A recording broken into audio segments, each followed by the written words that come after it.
Hi everyone, this is Pauline Aware. Welcome to my YouTube channel. And guess what, guys? I have people from East Africa and they're going to tell us something interesting. But in the meantime, kindly stay tuned, subscribe to my YouTube channel, and let's have fun together.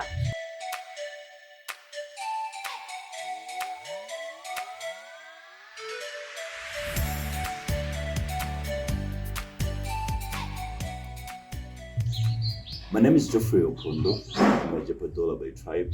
Come from Tororo. Tororo is in the eastern part of Uganda. I live in Kampala, India. It's a beautiful world here. Yeah, happy to be here. That's fantastic. Welcome to my channel. So next, we want to hear from him. Exactly. So my name is Joaquin Jose. I'm a IT engineer by profession. I come from the heart of Africa, the land of milk and honey. Isn't that interesting? Beautiful country, Burundi. Yes. Oh, the land of milk and honey. Welcome to Burundi. Oh, fantastic, guys. Thank you. Thank you so much. This is Mutoni Wase Ziada Zawi. I'm from Rwanda, the country of 1,000 hills, and welcome you guys. In case you want to visit, you're very, very welcome. So I'm just going to start with Rwanda because right now we're in Rwanda. So Zoe, you're going to tell us, honestly speaking, I like this country so very much. The cleanliness in this country is on point. So just want to know, do you guys have a way out, most of the people do the cleaning, or how does this go about? Maybe we would like to know, even the viewers would like to understand, how does this happen? So thank you so much. So what I would say is Rwanda is the cleanest country because I get views from different people. I've been meeting different people from East Africa.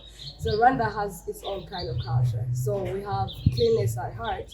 And what I would say is we have what we call Umuganda. So we do Umuganda every month. We meet together as people in the country, community members gather, and then they have to do some general cleaning around the city. So it helps us to know that each and every area is tackled on and nothing is left there. What I would say about Kenya, Kenya is clean mostly in the town centers, but people are not always responsible.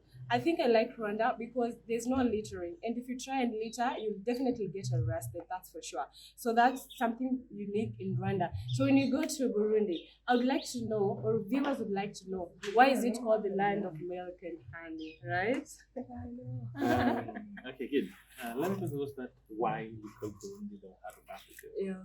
It's by shape. Mm-hmm. Burundi has a shape of heart. Yeah. And again, by its location, Mm-hmm. geographical location, it's located at the left side of Africa.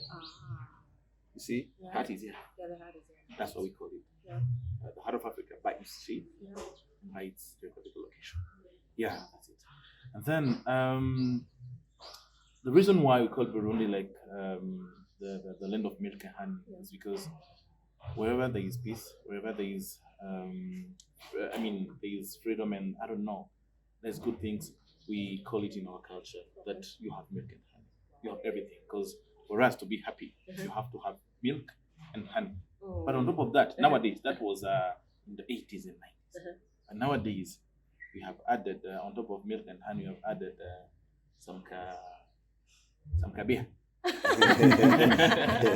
Yeah, but Burundi is a very good country with now the unique thing we have in Africa, Mm-hmm.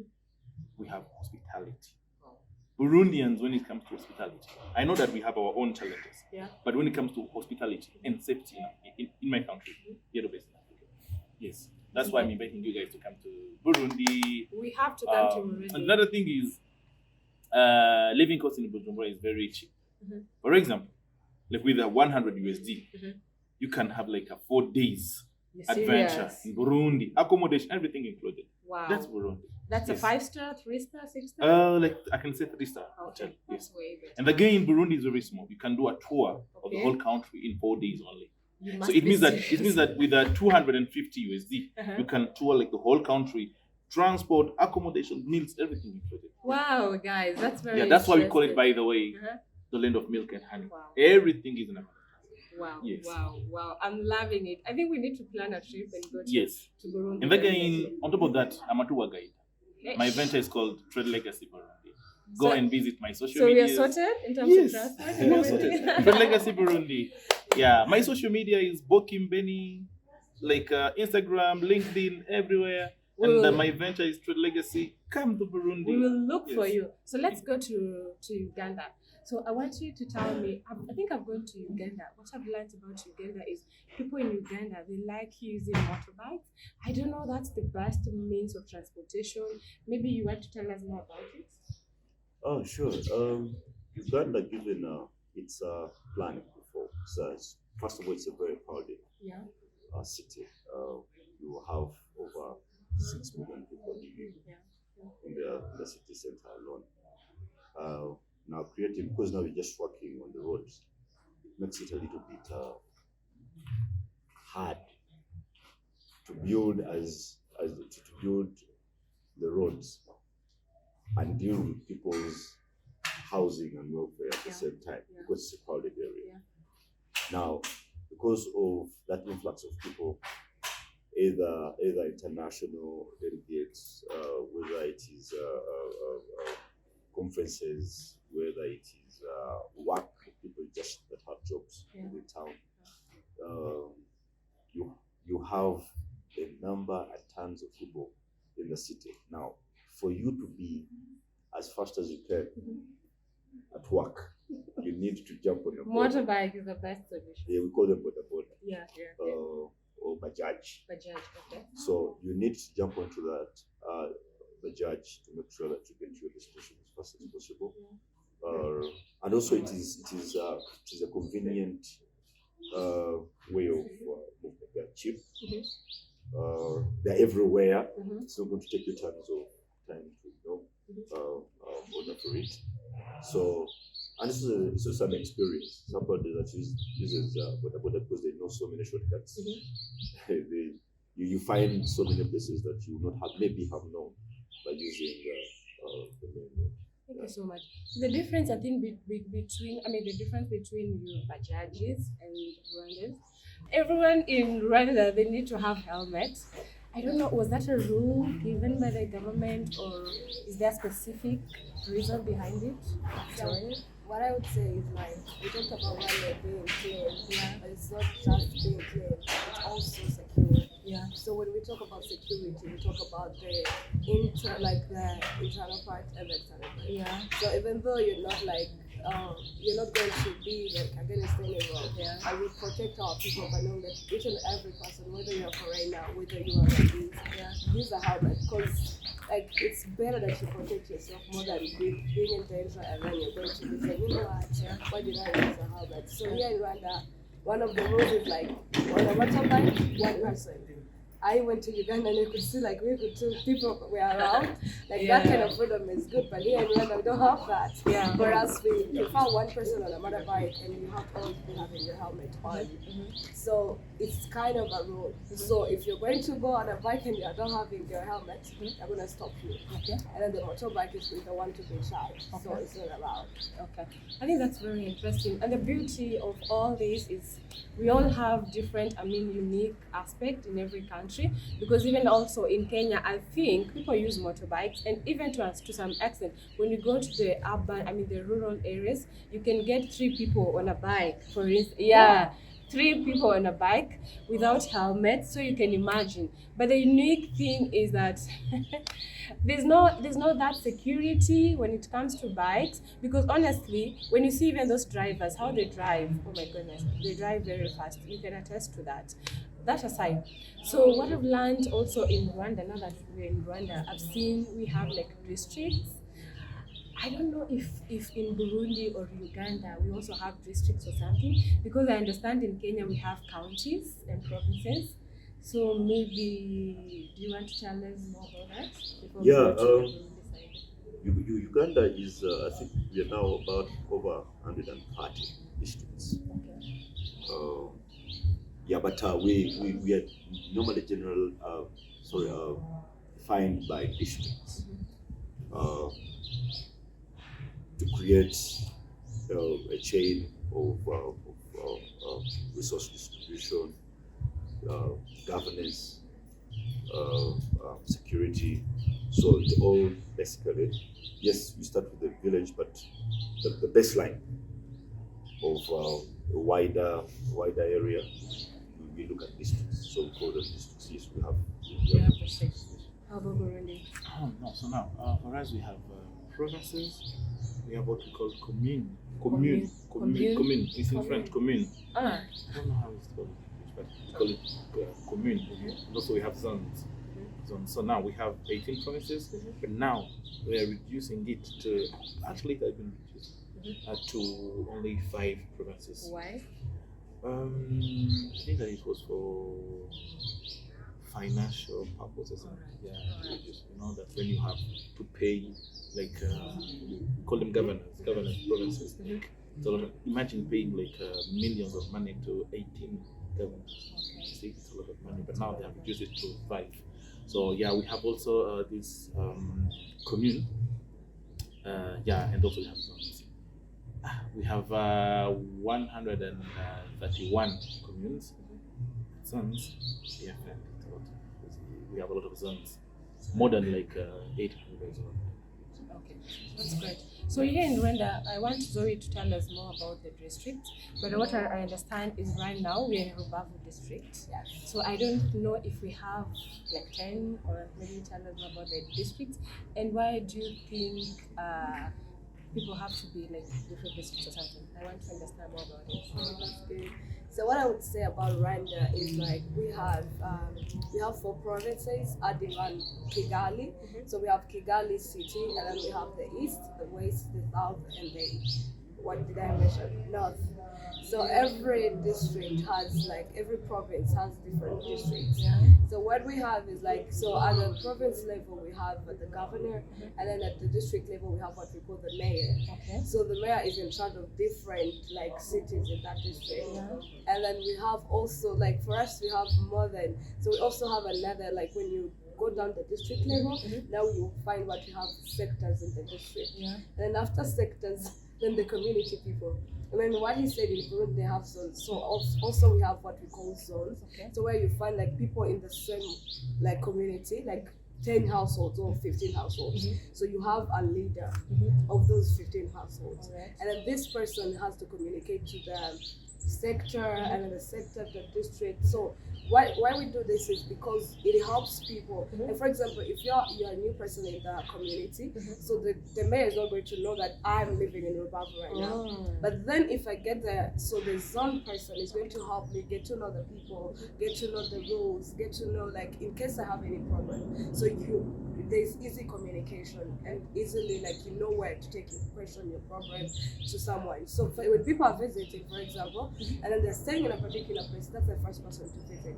So they're going most of the time to ask you about your ID, where you come from, why you're there, so and how they can help you.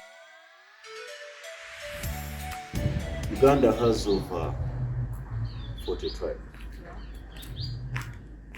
Every tribe is unique to a particular dish. It's a place where you just move 16 kilometers and they will have a different type of food. Your tastes will only align you to exactly what you can have, but you're not limited. I don't think there's any East African country that can reach Uganda food. There we are as rich as gold. So personally, we have Malakwang, we have Bo, and then if I go deeper, you may not finish. But for me personally, I am from my tribe. As a job, we have Bo and Kalo. Kalo is now the millet. Okay. That we take. But Uganda has different. Bachiga is different. Banyakole different. So it's massive. Yeah. Awesome. Yes. So for now, Burundi, we are very unique when it comes to food. Because we have Lake Tanganyika, the deepest lake in the world. So now, we have fish that is only found in Lake Tanganyika. Okay. That is called mukeke. Mukeke. Very delicious food. It's only found in Lake Tanganyika. Wow. Nowhere else. Lake Tanganyika only. So now we have also the small fishes called Ndagala. I know that Rwandans know it very well. Ndagala. You know, when you have the Ndagala, the small fishes, and the ugali, my dear, it's heaven. You guys call ugali? Yes, ugali. You guys, We call it ugali. Like it's umutsima or It's the same as ugali, but it's ugali. they call them posho, right? Depending on which tribe. So it's different. Like there's posho is different from ugali. You serious? I feel like, isn't it? I don't know, but for us we call it ugali ugali. comes from what? From Originally, maize, from cassava. maize flour. Cassava or it- maize? It's like maize flour in the Yeah, you can cassava. have in cassava. Yeah. Oh, so now that makes it totally different from Rwanda. So now I was telling you guys the Ndagala and fish, but also we have our only way of cooking the cassava. Yeah. We call it sombe, isombe. So Isombe. when you have the I thought Isombe is Rwandese. Rwanda. no. That's why I mentioned that we have No, that's what I'm asking. our own way of No, cooking that's isombe. what I'm asking. No, even in Burundi, like we have something. So yes, and also we have amamesa. We call it the palm oil. Okay. Very good. The best in Africa is found in Burundi. Nice. The palm oil. By the way, So, where we so is that staple food? When you talk about- no, yeah, because to cook food you have to use some like beans. For us to cook food, I mean to prepare beans, you have to use the palm oil. I mentioned mukeke, ugali, I mean the small fishes, Ndagala, cassava leaves. When it's mixed, It's yummy. yes. All right. So what I Zoe. would say about food in Rwanda, like one thing I would say is like most of the time you find like there are things that we have in common with Burundians and then with maybe other countries. But the traditional food in Rwanda was we used to get sorghum and then mix it with a little bit of cassava flour. So that's what for us when you just cook cassava flour, we call it ugali. So that's why I was confused. Yeah. And then when it's posho, like the maize one, we call it kauna. So it's kind of different. That's why. So we have both of them. And also people in Rwanda love like ugali with isombe, like we've been talking about that. And then we also have like traditional drinks that were made out of maize and also sorghum. So they're traditional drinks. But what I would say is Rwanda is more into cultural exchange. So when you come to Rwanda, if you like look around Kigali, even in here in Rubavu, you can see that we have different people doing their own kind of spices in Rwanda. Okay. So you can find like Kigali jollof. So every Nigerian who comes to Rwanda knows that okay, in case I don't like what I find, I know I'm covered there. Like my own kind of food is there. Yeah. So like this cultural exchange is here, different kind of restaurants, like Ugandans, Kenyans, DRC. So we have our own kind of food, but it doesn't stop us from allowing people do what they are best at. And sometimes you find us enjoying that too. So Yeah. we have our traditional food, but most of the people in Rwanda eat rice and they do matoke, which is mostly in Uganda. Uganda is So- called katoko. They call it katogo. Katogo. Okay. Oh, Yeah. Katogo is. No, I was saying like in Rwanda, like for example, when you come to the eastern part of Rwanda, where I originally come from, most of the eastern people in Rwanda we love matoke, like katogo. So we are more like people to the Ugandans because we love like eating katogo. So but then matoke, you find rice. Those are the kind of popular food they eat, and then the traditional ones are the ones I mentioned. Yeah. Also, like having plain cassava cooked into beans is also something people love in Rwanda. Wow, guys, isn't that interesting? So I just want each one of us to say a word as we close this chapter. Yeah, my experience for me now in Rwanda has taught me a lot of things. And my pick from Rwanda is cleanliness, calmness, and I think the ability to be hospitable. I thought Ugandans were the only hospitable country, but they're quite hospitable. Now, to Uganda, everything good is in Uganda. apart from clean cities. There is fun, we party hard.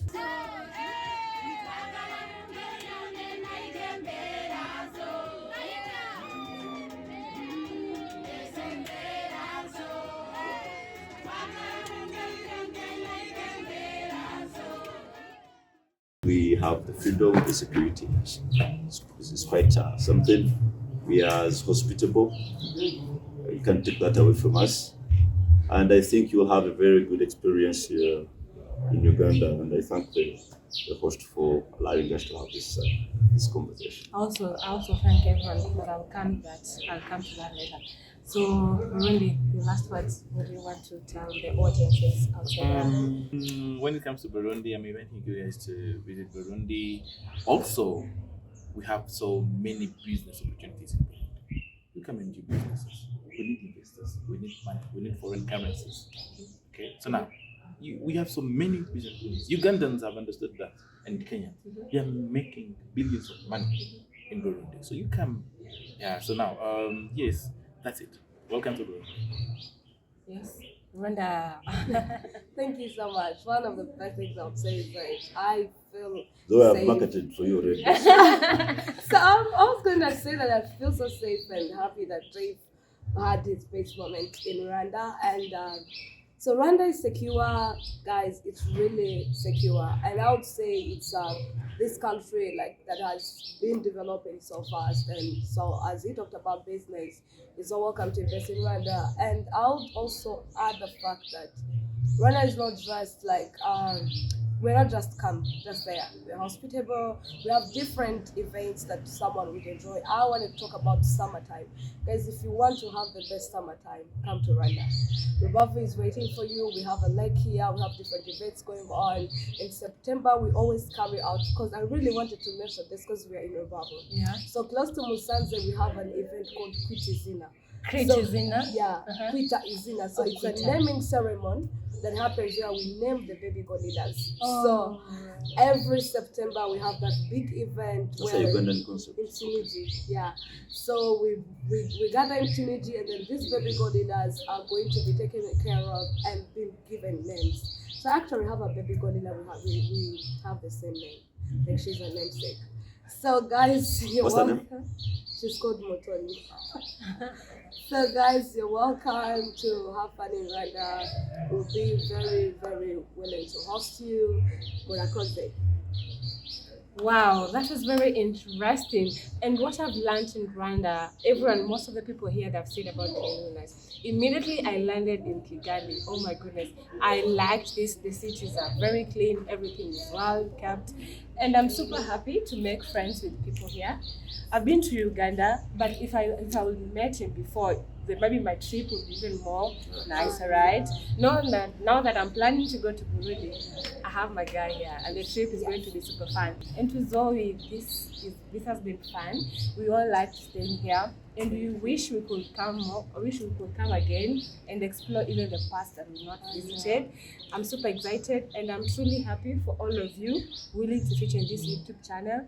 In case of any questions, guys, I want you guys to send those questions in the comment section, and you're going to answer those questions. These people are going to be there, and they're going to help you. And as you come to any of this country, your stay is going to be amazing. Thank you very much. Until next time.